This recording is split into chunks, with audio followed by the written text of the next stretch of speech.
Alright, this is the first official video of my League of Legends tutorials I'm going to be recording. First video. I'm going to have this one be about how-tos on, not gameplay, but basic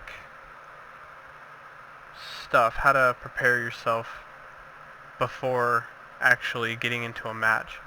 The first things you want to check out are going to be on your character profile. It's going to show your name up in the top and ranked teams. Ranked teams have arrived. Gather a group of your friends and create a ranked team. Play ranked teams. Play ranked games if you get good enough. Maybe go in tournaments. Win you some stuff. Now the first is the stats overview. It's going to show normal. It's going to show your takedowns, minions and monster kills, and your wins. Right now it's a brand new profile, level 9. So I'm in bronze in majority of these. I haven't done any ranked because I'm not a high enough level. You start ranked games at level 30. League is just showing the ranks right now because I haven't gotten into any ranked games. Once you get into ranked games, it shows a listing of ranked teams. Match history. It shows your past matches and gives you stats on them. So it'll show your items that you built, how many kills, deaths, and assists, champion kills, deaths, assists, largest multi-kill, damage dealt, in total, physical damage, magic damage, damage taken, physical and magic damage taken, gold earned, minions killed, neutral monster kills, and time spent dead, which is a big one.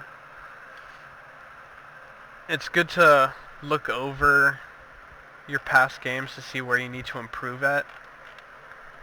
Like here, I lost a game, did pretty poorly in champion kills, died a lot. So spending a lot of time dead, that's less gold for you, less experience. Champions, it shows a listing of all the champions. The ones that are grayed out, you can still click on, and it'll show an overview, abilities, the lore, which is just their backstory, and then tips on playing with and against them.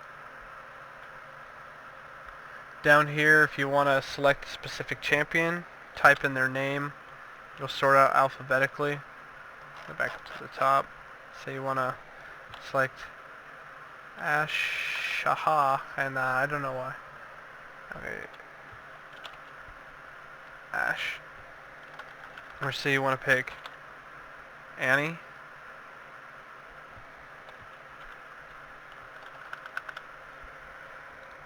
Now when it says owned, it's got a little drop list that shows selections for all the champions that are available, which shows champions that you own, and the ones that have little exclamation points show champions that are free to play.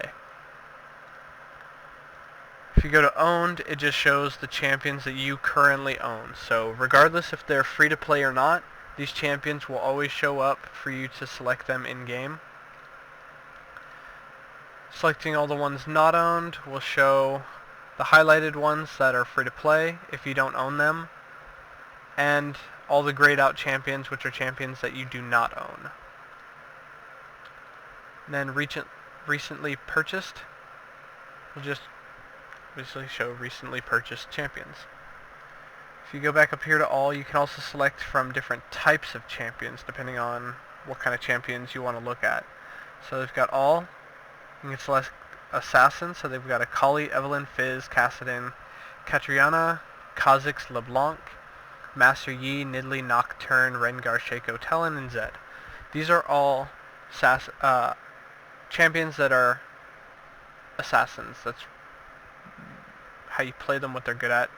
You don't have to play them that way. There's always meta breaking, which I'll get into later. Then you can select crossbreed kind of things, assassins, and okay, I guess you can't. when you're purchasing, you can select crossbreed. Say I want a fighter assassin, Master Yi will show up. Select fighter, it shows all the fighting type champions, mage champions, marksmanship, support, and tanks.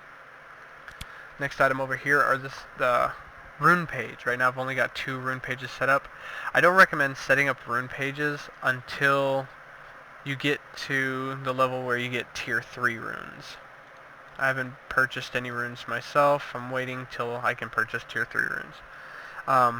They give stat boost in the games, but I don't consider tier 1 and 2 runes big enough or to increase the stats enough to make them a worthwhile purchase, especially if you go up to the tier 3 and you no longer need those runes. It just takes up space in your rune inventory.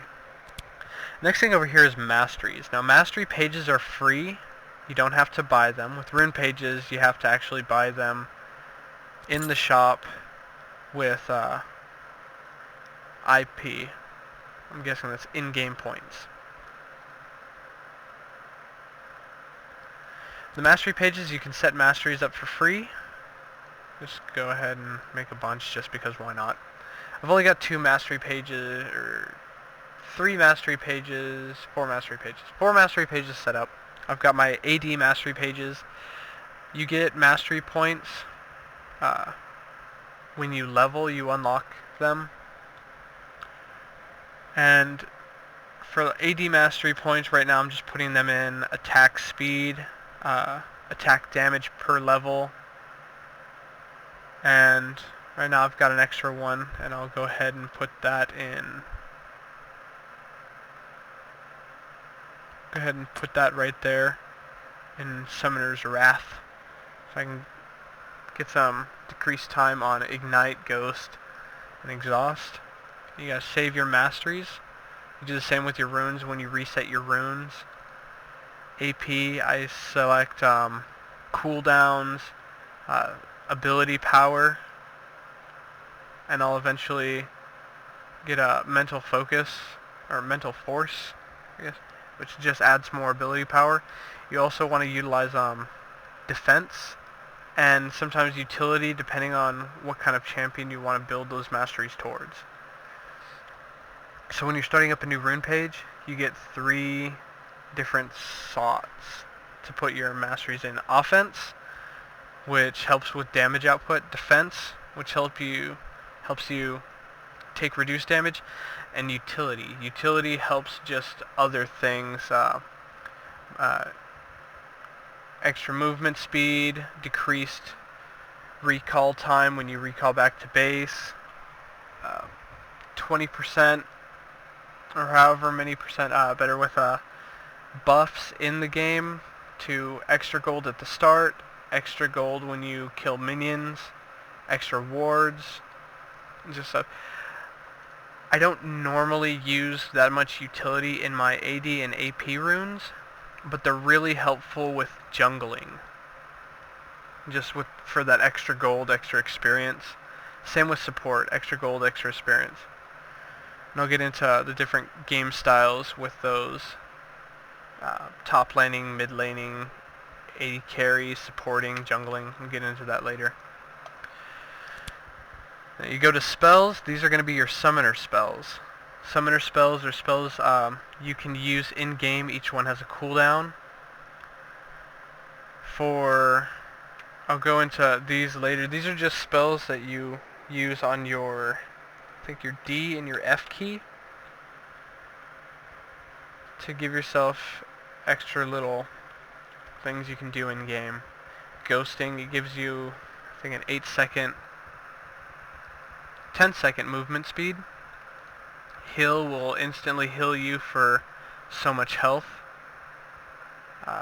Ignite will cause true damage over a certain amount of time. Stuff like that. Now what I wanted this video to be mainly about is going to be item sets, but I'm going to go ahead and save that for a different video. I'm going to cut this video off here. Hope you enjoy.